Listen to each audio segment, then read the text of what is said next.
las víctimas, por decirse así, o ella los mata, o si caen con suerte, logran escapar escandalizados. Esto es el mito de la Sayona, pero hay varias versiones de cómo sucedió este. Esta es un poco más la más popular, por decirse así. Pero dependiendo del sitio a donde vayas, te lo contarán de manera diferente o con diferente nombre. También tenemos, en el caso de una leyenda, tenemos la bola de fuego, como ya la nombré. Investigando esta leyenda, me encontré con alrededor de 5 versiones.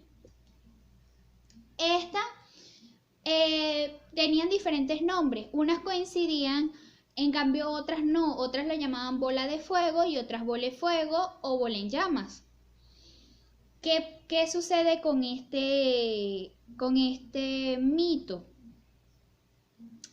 En él se habla de una bola de fuego que se desplaza, dependiendo del sitio en que te encuentres, claro.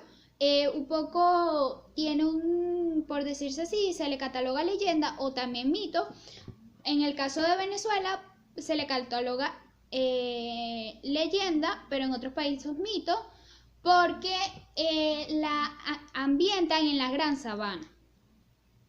La historia dice, una de las versiones, que era un párroco que realizó un pecado muy grave y Diosito, el ser supremo, lo castigó convirtiéndose en una bola de fuego. Por eso se dice que cuando la bola de fuego tú te quedas mirando fijamente, te puedes percatar de un esqueleto adentro.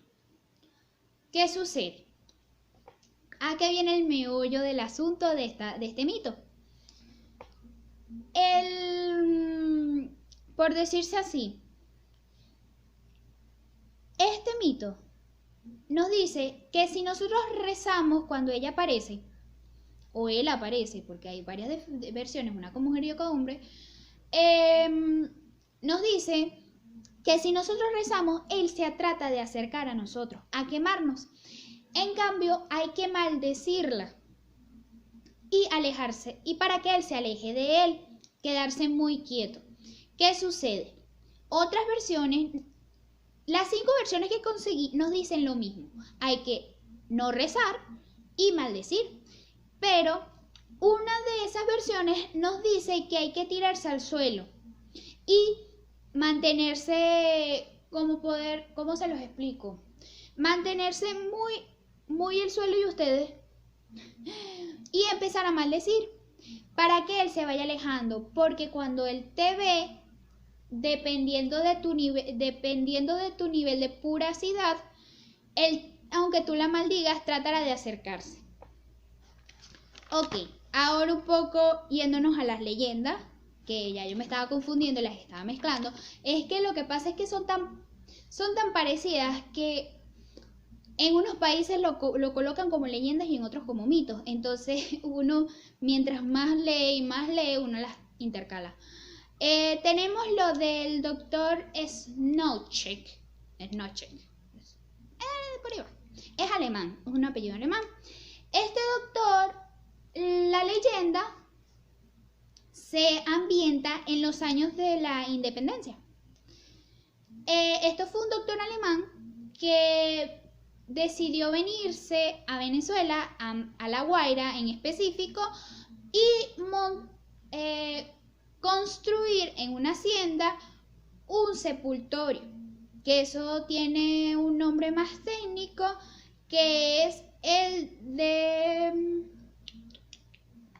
mausoleo. En ese mausoleo, él vino acá en un doctor que vino a tratar de realizar más estudios de su teoría, porque él en Alemania se había tomado en la tarea de tener cómo embalsamar a un ser humano sin quitarle los órganos. Sonará algo extraño, pero sí. Quería en sí momificarlos, que como él se ambientaba un poco en lo que eran los faraones y todo eso, que sí los embalsamaban con todos los órganos. ¿Qué sucede? Él experimentó con muchos muertos, pero con el que lo logró fue con el soldado José Pérez. Este soldado, al morir, se le entrega el cuerpo al doctor y el doctor logra momificarlo y lo coloca en el mausoleo. En ese momento él logra dar con la clave de la sustancia. Dicen las malas lenguas, aquí nos vamos un poco más a la leyenda, dicen las malas lenguas que el doctor era en sí un vampiro y que él vino a Venezuela a momificar a momificar a los sin hogar y no a los muertos, y que los cuidaría mientras en su mausoleo. Claro, ¿por qué dicen esto las malas lenguas? Porque aunque esta historia tiene algo de cierto, porque en realidad el doctor sí vino, nunca se consiguió la sustancia. Nunca se consiguió la sustancia para la momificación. Entonces, ¿qué sucede? Las malas lenguas dicen que él era un vampiro y que él convirtió a personas sin hogar en momias. Y que mientras él estaba investigando, unas momias escaparon. ¿Qué sucede? Esto se convirtió actualmente en un museo en La Guaira. Pero se dicen que en las noches las momias son las que dan vuelta a todo el mausoleo cuidando a su dueño y que su dueño no murió, sino que está en un descanso perpetuo. Otra leyenda es el ánima sola. Esta es, como dice su nombre, ánima sola, una mujer que vive en pena, un alma, un espíritu que vive en pena. ¿Qué sucede? La historia dice que era una mujer que era celestina y que le negó agua a Dios, a Jesús. ¿Qué sucede? Otra versión nos dice que en vez de darle agua, era la que le daba el agua a los crucificados, a los que iban a ser crucificados. En vez de darle agua, le dio vinagre.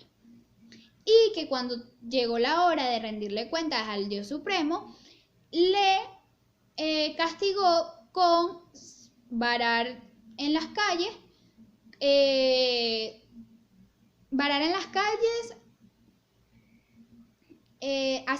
haciendo mal. ¿Qué sucede? Este espíritu es un espíritu bromista. Vámonos un poco más a lo que es, no tanto a la leyenda. Este espíritu es un espíritu bromista. Nos dicen que dependiendo de la suerte que tengas, ella puede ser para ti un bien o un mal. Al ser un espíritu bromista, él, dependiendo de cómo esté su estado de ánimo, aunque parezca muy raro, puede hacerte un bien. O sea, si estás perdido, puede guiarte a donde estabas. O si no, puede matarte y dejarte ahí. Todo depende de tu suerte. Esto por eso es que es uno de los más peligrosos, por decirse así, porque no se sabe cómo lidiar con él. Y en sí, esto es todo sobre los mitos y la leyenda. Espero que les haya servido de ayuda y les invito a que lean mitos y leyendas. Es bastante interesante. Para realizar este trabajo leí bastante y me llamaron mucho la atención. O sea, me enteré de un mito que no sabía que existía. Y es algo muy importante porque es conocer tu cultura. Es conocer esas historias que dicen tus padres, tus abuelos, tus vecinos, y tú crees que son fantasiosas, hay veces que no lo son y a veces es bueno conocerlas para si sucede algo que Dios no lo quiera, poder saber cómo, según la leyenda o el mito, tratar con ella. Muchas gracias.